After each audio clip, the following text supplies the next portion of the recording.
नमस्कार दोस्तों, अपनी पाठशाला चैनल पर आप सभी का हार्दिक स्वागत है। तो मित्रों, कैसे हो आप सभी। मैं आशा करता हूं कि आप सभी स्वस्थ होंगे, मस्त होंगे और निरंतर अपनी पढ़ाई में लगे हुए होंगे। तो मित्रों, मैं फिर से हाजिर हूं एक नए टॉपिक के साथ में। और आज का अपना टॉपिक होगा सूर्यकांत त्रिपाठी निराला का जीवन परिचय। और मित्रों, आपको बता दें कि हमारा जो छायावाद चल रहा है, यानी हिंदी साहित्य का जो छायावाद चल रहा है, इसमें हम पहले जयशंकर प्रसाद का जीवन परिचय पढ़ चुके हैं और आज पढ़ेंगे हम सूर्यकांत त्रिपाठी निराला का जीवन परिचय। तो मित्रों, हमारी ये जो क्लासें हैं, ये हिंदी साहित्य के इतिहास की रेगुलर क्लासें चल रही है, जिसमें हम आदिकाल से लेकर के आधुनिक काल तक पहुंच चुके हैं। और आधुनिक काल में चल रहा है छायावाद।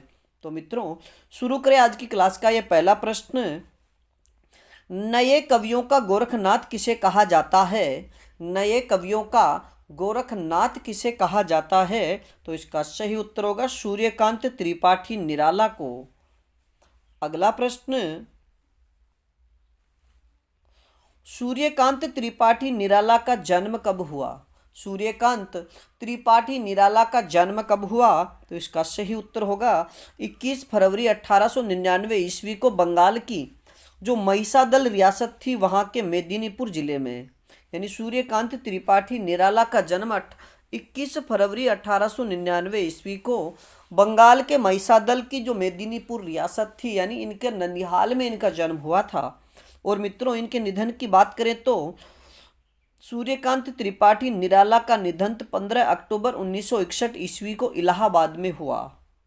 और मित्रों, अब निराला जी से जुड़े हुए एक महत्वपूर्ण तथ्य कि निराला जी के जन्म तिथि को लेकर के आलोचकों में मतभेद है। यानी जो विभिन्न आलोचक हैं, यानी आलोचक निराला का जो जन्म है वो अलग अलग तिथि स्वीकार करते हैं। तो डॉक्टर धीरेन्द्र वर्मा के अनुसार सूर्यकांत त्रिपाठी निराला का जन्म 1896 ईस्वी में हुआ। डॉक्टर नगेंद्र के अनुसार हम बात करें तो इनका जन्म 1897 ईस्वी को हुआ। और रामविलास शर्मा के अनुसार अगर हम चर्चा करते हैं तो इनका जन्म 1899 ईस्वी को माना जाता है। अब बात करें आज के अगले प्रश्न की। सूर्यकांत त्रिपाठी निराला के बचपन का नाम क्या था। सूर्यकांत त्रिपाठी निराला के बचपन का नाम क्या था। तो इसका सही उत्तर होगा सूरज कुमार या सूर्य कुमार। मित्रों, याद रखिएगा कि सूर्यकांत त्रिपाठी निराला का जन्म 21 फरवरी 1899 ईस्वी को रविवार के दिन बसंत पंचमी को हुआ था। और रविवार के दिन इनका जन्म होने के कारण इनका नाम सूरज कुमार या सूर्य कुमार मिलता है। और आगे जाकर के ये सूर्यकांत के नाम से रचनाएं लिखने लगे और हिंदी साहित्य में ये सूर्यकांत के नाम से प्रसिद्ध हो गए। अब बात करें आज के अगले प्रश्न की। निराला के माता पिता का नाम क्या था। यानी सूर्यकांत त्रिपाठी निराला के माता पिता का नाम क्या था। तो इसका सही उत्तर होगा पिता का नाम पंडित राम सहाय व माता का नाम रुक्मणी देवी था। और मित्रों, आपको बता दें कि निराला की जो पत्नी है उसका नाम मनोहरा देवी था। यानी निराला की पत्नी का नाम मनोहरा देवी था। और इनके मात्र एक ही पुत्री हुई जिसका नाम सरोज था। बात करें अगले प्रश्न की। सूर्यकांत त्रिपाठी निराला किससे अधिक प्रभावित थे। सूर्यकांत त्रिपाठी निराला किससे अधिक प्रभावित थे। तो इसका सही उत्तर होगा रामकृष्ण परमहंस और उनके शिष्य स्वामी विवेकानंद के दार्शनिक विचारों से निराला बहुत प्रभावित थे। यानी रामकृष्ण परमहंस और स्वामी विवेकानंद के जो दार्शनिक विचार थे, इससे निराला बहुत प्रसिद्ध हुए। अब बात करें आज के अगले प्रश्न की। सूर्यकांत त्रिपाठी निराला के उपनाम क्या क्या हैं। सूर्यकांत त्रिपाठी निराला के उपनाम क्या क्या है। तो इसका सही उत्तर होगा नए कवियों का गोरखनाथ। मित्रों, यानी सूर्यकांत त्रिपाठी निराला को नए कवियों का गोरखनाथ कहा जाता है। बसंत का अग्रदूत, यानी निराला को बसंत का अग्रदूत भी कहा जाता है।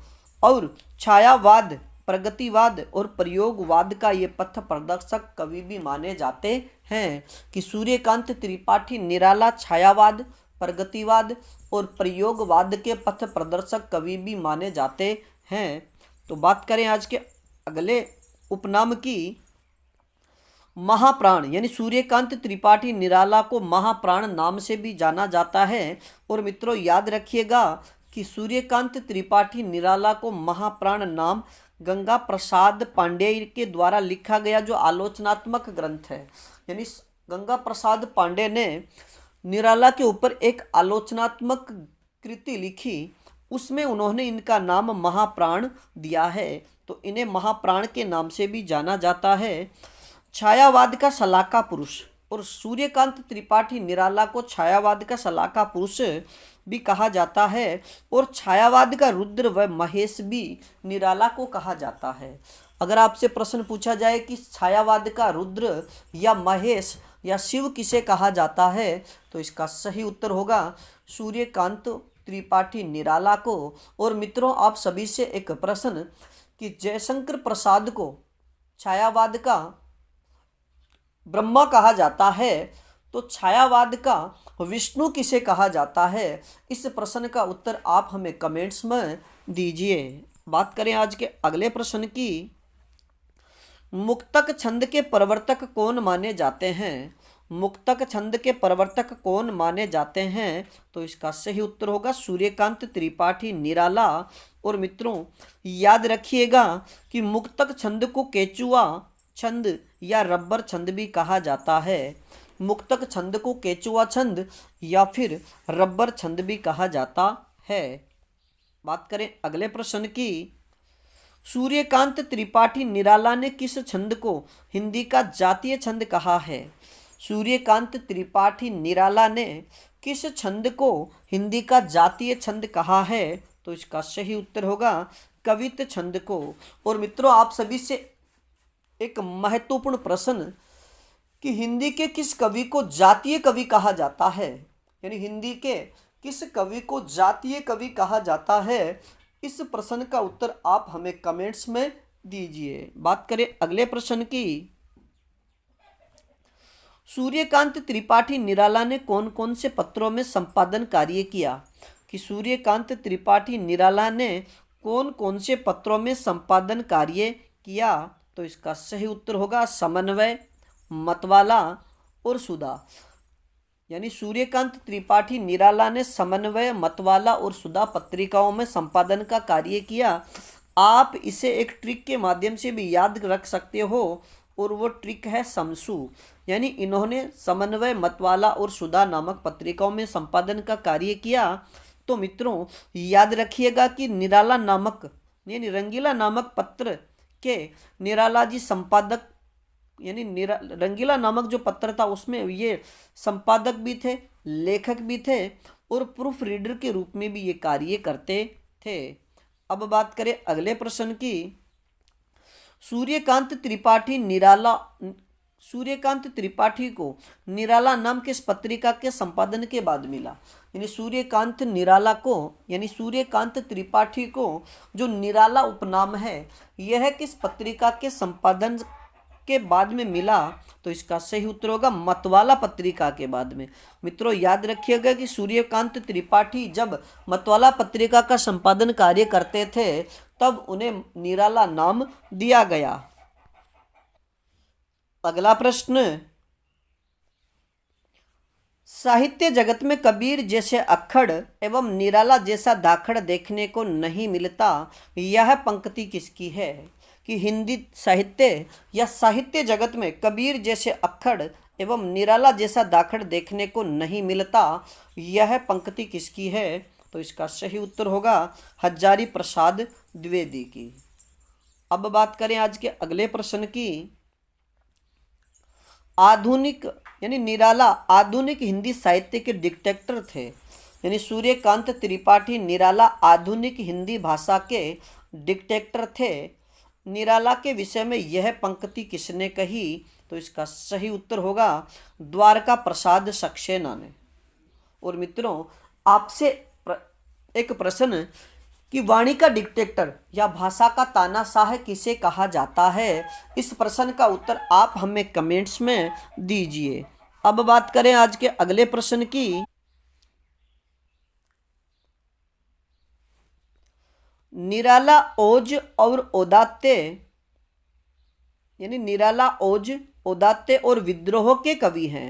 यानी सूर्यकांत त्रिपाठी निराला ओज, औदात्य और विद्रोह के कवि हैं। यह पंक्ति किसकी है? तो इसका सही उत्तर होगा रामविलास शर्मा की। और मित्रों अब बात करें आज के अगले प्रश्न की। सूर्यकांत त्रिपाठी निराला के, यानी सूर्यकांत त्रिपाठी निराला की प्रथम कविता कौन सी है? सूर्यकांत त्रिपाठी निराला की प्रथम कविता कौन सी है? तो इसका सही उत्तर होगा जूही की कली। यानी सूर्यकांत त्रिपाठी निराला की प्रथम कविता कौन सी है? तो इसका सही उत्तर होगा जूही की कली, जो 1916 ईस्वी में प्रकाशित हुई। अब बात करें आज के अगले प्रश्न की। निराला की अंतिम कविता कौन सी है? सूर्यकांत त्रिपाठी निराला की अंतिम कविता कौन सी है? तो इसका सही उत्तर होगा पत्रोत्कंठित जीवन का विष भुजा हुआ। यानी पत्रोत्कंठित जीवन का विष भुजा हुआ, यह सूर्यकांत त्रिपाठी निराला की अंतिम कविता मानी जाती है, जो उन्होंने 1961 ईस्वी में लिखी थी। अब बात करें अगले प्रश्न की। महावीर प्रसाद द्विवेदी ने निराला की किस कविता को सरस्वती पत्रिका में छापने से मना कर दिया था? कि महावीर प्रसाद द्विवेदी ने निराला की किस कविता को सरस्वती पत्रिका में छापने से मना कर दिया था? तो इसका सही उत्तर होगा जूही की कली को, क्योंकि द्विवेदी जी ने इस कविता को अश्लील करार दिया था। यानी महावीर प्रसाद द्विवेदी ने जूही की कली जो कविता है, इसको सरस्वती पत्रिका में छापने से मना कर दिया, क्योंकि द्विवेदी जी ने कहा कि ये कविता अश्लीलता से भरी हुई है। अब बात करें अगले प्रश्न की। सूर्यकांत त्रिपाठी निराला के प्रमुख काव्य संग्रह कौन कौन से हैं? सूर्यकांत त्रिपाठी निराला के प्रमुख काव्य संग्रह कौन कौन से हैं? तो मित्रों मैंने नीचे यहाँ पर सूर्यकांत त्रिपाठी निराला के जितने भी काव्य संग्रह और उनके प्रकाशन वर्ष लिखा है, तो आप उनके जितने भी काव्य संग्रह हैं उनके नाम और उनका जो प्रकाशन वर्ष है उसे याद रखिएगा, क्योंकि इनसे संबंधित प्रश्न परीक्षाओं में क्रमानुसार यानी काल क्रमानुसार प्रश्न बनता है, तो वह पूछा जाता है। तो बात करें आज के पहले काव्य संग्रह की, अनामिका। यानी सूर्यकांत त्रिपाठी निराला का जो प्रथम काव्य संग्रह है उसका नाम है अनामिका, जो 1923 ईस्वी में प्रकाशित हुआ। दूसरे काव्य संग्रह की बात करें तो परिमल, जो 1930 ईस्वी में प्रकाशित हुआ था। अगला काव्य संग्रह गीतिका, यानी निराला का जो तीसरा काव्य संग्रह है उसका नाम है गीतिका, जो 1936 में प्रकाशित हुआ। अगला काव्य संग्रह की बात करें तो तुलसीदास, जो 1938 में प्रकाशित हुआ। अगला काव्य संग्रह कुकुरमुत्ता। और मित्रों याद रखिएगा कि कुकुरमुत्ता में सूर्यकांत त्रिपाठी निराला ने पूंजीपति वर्ग और शोषित वर्ग है, उन दोनों को लेकर के इस रचना का लेखन कार्य किया। और कुकुरमुत्ता काव्य संग्रह की बात करें तो यह निराला की लंबी कविता है, जो 1942 ईस्वी में प्रकाशित हुई। अगला प्रश्न, अणिमा, यानी अगला जो काव्य संग्रह है उसका नाम है अणिमा, जो 1943 में प्रकाशित हुई थी। अब बात करें अगले काव्य संग्रह की, बेला, जो 1946 में प्रकाशित हुई। और अगला काव्य संग्रह नए पत्ते, जो 1946 में प्रकाशित हुई।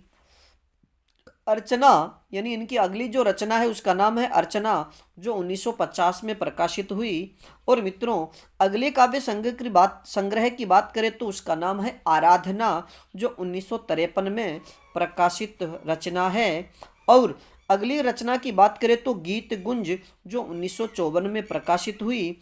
और मित्रों अगली रचना या अगले काव्य संग्रह की बात करें तो उसका नाम है सांदे काकली। और मित्रों याद रखिएगा, ये 1964 में प्रकाशित हुई और निराला का अंतिम काव्य संग्रह है। यानी अगर निराला के प्रथम काव्य संग्रह की बात करें तो उसका नाम है अनामिका, और अंतिम काव्य संग्रह की बात करें तो उसका नाम है सांदे काकली, जो 1964 में प्रकाशित हुआ। अब बात करें आज के अगले प्रश्न की। राम की शक्ति पूजा, वह तोड़ती पत्थर, सरोज स्मृति आदि कविताएं किस काव्य संग्रह में संकलित है? अगर आपसे प्रश्न पूछ लिया जाए कि राम की शक्ति पूजा या वह तोड़ती पत्थर अथवा सरोज स्मृति जो कविताएं हैं ये किस काव्य संग्रह में संकलित है, तो इसका सही उत्तर होगा अनामिका काव्य संग्रह में। यानी निराला का जो प्रथम काव्य संग्रह है अनामिका, उसमें ये रचनाएं, यानी मैंने जो प्रमुख रचनाएं हैं जो परीक्षा की दृष्टि से बहुत ही महत्वपूर्ण है, उन्हीं कविताओं को शामिल किया है। तो राम की शक्ति पूजा यह अनामिका में संकलित है, वह तोड़ती पत्थर यह भी अनामिका में संकलित है, तो सरोज स्मृति की बात करें तो यह भी अनामिका काव्य संग्रह में संकलित है। अब बात करें अगले प्रश्न की। परिमल की भूमिका में निराला ने क्या लिखा है? यानी परिमल की भूमिका में निराला ने क्या लिखा है, तो इसका सही उत्तर होगा मनुष्य की मुक्ति की तरह कविता की भी मुक्ति होती है। यानी जिस प्रकार मनुष्य की मुक्ति होती है उसी प्रकार कविता की भी मुक्ति होती है। यह पंक्ति निराला ने अपनी जो काव्य है परिमल की भूमिका में ये पंक्ति उन्होंने लिखी है। अब बात करें आज के अगले प्रश्न की। भिक्षुक, बादल राग, जूही की कली किस काव्य संग्रह में संकलित कविताएं हैं? यानी भिक्षुक, बादल राग और जूही की कली जो कविताएं हैं ये किस काव्य संग्रह में संकलित कविताएं हैं, तो इसका सही उत्तर होगा परिमल काव्य संग्रह में। अब बात करें आज के अगले प्रश्न की। प्रभाकर माचवे ने निराला की किस कविता को निराला की कविता का प्रस्थान बिंदु कहा है? यानी प्रभाकर माचवे ने निराला की किस कविता को निराला की कविता का प्रस्थान बिंदु कहा है, तो इसका सही उत्तर होगा कुकुरमुत्ता को। अब बात करें आज के अगले प्रश्न की। निराला की किस कविता पर वाल्मीकि रामायण एवं बांग्ला की कृतिवास रामायण का प्रभाव है? कि सूर्यकांत त्रिपाठी निराला की वह रचना कौन सी है या वह कविता कौन सी है जिस पर वाल्मीकि रामायण एवं बांग्ला की जो कृतिवास रामायण है उसका प्रभाव दिखाई देता है, तो इसका सही उत्तर होगा राम की शक्ति पूजा। अब बात करें अगले प्रश्न की।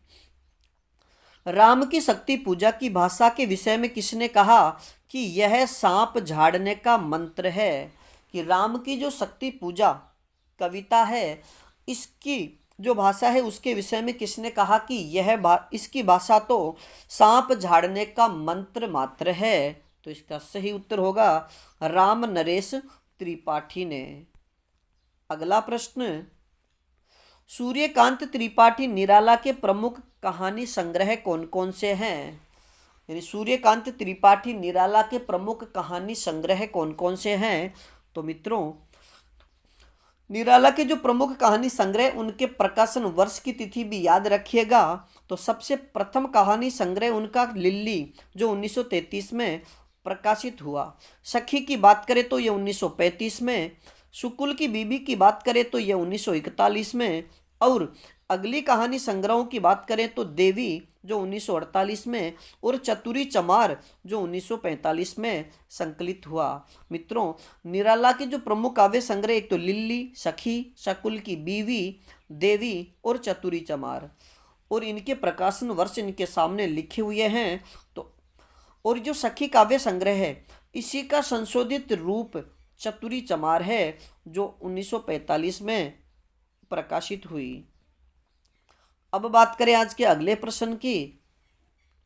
निराला की साहित्य साधना आलोचनात्मक ग्रंथ किसने लिखा?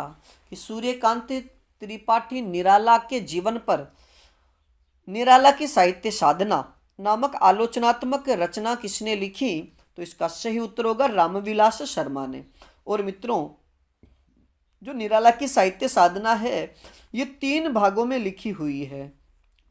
और आपको बता दें कि इसका जो प्रथम भाग है जो 1969 में प्रकाशित हुआ, के लिए रामविलास शर्मा को 1970 में साहित्य अकादमी पुरस्कार मिला है। यानी अगर आपसे संयुक्त रूप से प्रश्न पूछ लिया जाए कि रामविलास शर्मा को साहित्य अकादमी पुरस्कार किस रचना पर मिला, तो सीधा उत्तर होगा निराला की साहित्य साधना पर। अगर आपसे भाग पूछा जाता है कि निराला की साहित्य साधना के किस भाग पर रामविलास शर्मा को साहित्य अकादमी पुरस्कार मिला, तो फिर इसका सही उत्तर होगा प्रथम भाग जो 1969 में प्रकाशित हुआ। और मित्रों, अब बात करें आज की कक्षा के अंतिम प्रश्न की। निराला जी का संपूर्ण साहित्य किस नाम से और कितने खंडों में प्रकाशित है? कि सूर्यकांत त्रिपाठी निराला का संपूर्ण साहित्य किस नाम से कितने खंडों में प्रकाशित है? तो इसका सही उत्तर होगा निराला रचनावली के नाम से 8 खंडों में। यानी सूर्यकांत त्रिपाठी निराला को जो संपूर्ण साहित्य है वो निराला रचनावली के नाम से 8 खंडों में प्रकाशित है। तो मित्रों, आज के लिए इतना ही। बाकी फिर मिलेंगे एक नए टॉपिक के साथ में। और अगला अपना प्रकरण होगा सुमित्रा नंदन पंत का जीवन परिचय से संबंधित। तब तक आप अपने अध्ययन में जुटे रहिएगा। और हमारे चैनल यानी अपनी पाठशाला बाय BN सर चैनल पर नए हो तो हमारे चैनल को लाइक, सब्सक्राइब और अपने मित्रों तक शेयर जरूर कीजिएगा। धन्यवाद।